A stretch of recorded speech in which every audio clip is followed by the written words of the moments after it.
Les dirigeants du monde entier continuent de rendre hommage à l'ex-président français Jacques Chirac. Il est décédé hier jeudi à l'âge de 86 ans, entouré de sa famille dans sa maison parisienne. Lui qui fut une force dominante dans la politique française s'est efforcé de faire entendre la voix de la France à travers l'Europe et au-delà. Surnommé Chirac l'Africain, il était aussi un grand ami du continent et considéré comme le défenseur de l'Afrique dans les grands forums internationaux, plaidant pour le développement du continent. Il a établi des relations étroites et presque fraternelles avec de nombreux hommes forts de l'Afrique, tels que Gnassingbé Eyadema du Togo, Omar Bongo au Gabon et Denis Sassou Nguesso au Congo-Brazzaville.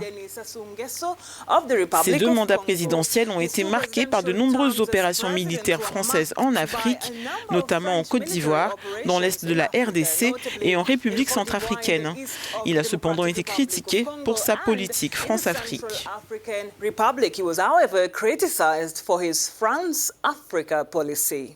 Direction à présent Ouagadougou, Burkina Faso, pour parler avec le professeur Sage Théophile Balima. Il est ancien ambassadeur du Burkina Faso en France. Bonjour messieurs, bienvenue dans ce programme. Dites-nous, que retenez-vous de l'ancien président français Jacques Chirac? Je voudrais commencer d'abord par saluer, m'incliner devant la disparition de cet homme politique. Alors Jacques Chirac, moi j'ai eu personnellement l'occasion de le connaître parce que j'ai été ambassadeur du Burkina Faso à Paris. Il était en ce moment maire de la ville de Paris. Donc je l'ai rencontré au moins à 3 reprises et j'ai pu échanger très brièvement avec lui. C'est un homme affable, chaleureux au contact, qui accordait beaucoup d'intérêt à ceux qui représentaient l'Afrique. Il a défendu les intérêts de la France en Afrique, c'était dans sa mission. Mais évidemment, dans ce cadre-là, la politique africaine de la France est toujours une politique qui tient à sauvegarder les intérêts de la France. Il ne faut pas que l'on oublie ça aussi lorsque l'on veut apprécier la politique française. Le décès de Jacques Chirac relance également le débat sur la politique France-Afrique.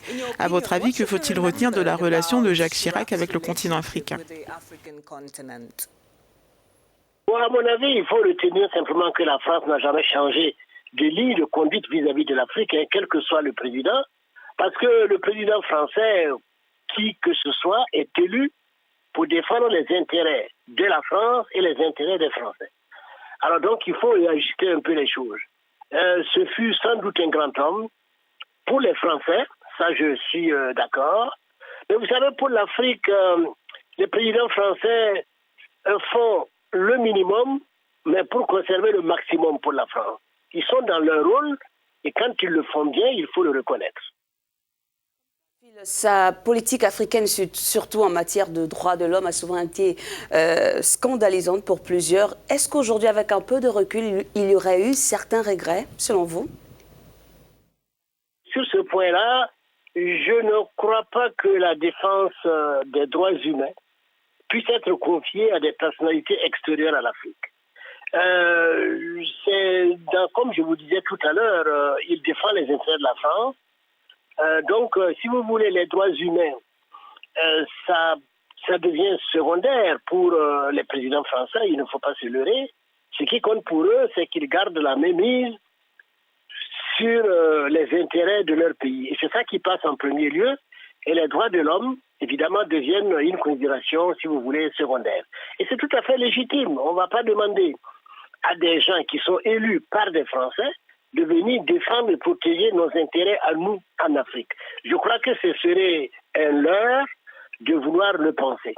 Donc, de ce point de vue-là, il dénonçait sans doute publiquement, pour des raisons de politique intérieure, les violations des droits de l'homme, mais dans les faits, ce qui intéressait ces gens-là, c'est de préserver les intérêts de la France, les intérêts géostratégiques de la France, dans un monde où la compétition, la course aux intérêts est des plus grandes.